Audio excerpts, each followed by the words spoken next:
کہ مثنا و ثلاث و رباع، ہر بندہ اس بات کا شور لے کے پھر رہے کہ اسلام نے 4 شادیوں کا حکم دیا ہے، 2 کرو، 3 کرو، 4 کرو،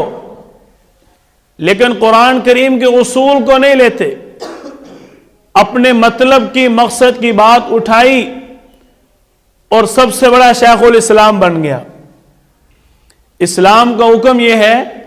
وَإِنْ خِفْتُمْ أَلَّا تَعْدِلُوا فَوَاحِدًا،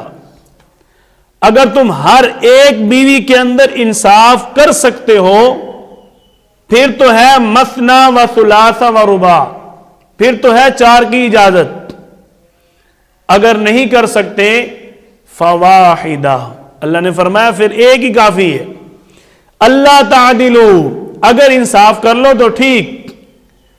اگر ہر ایک میں انصاف نہیں کر سکتے پھر ایک ہی کافی ہے۔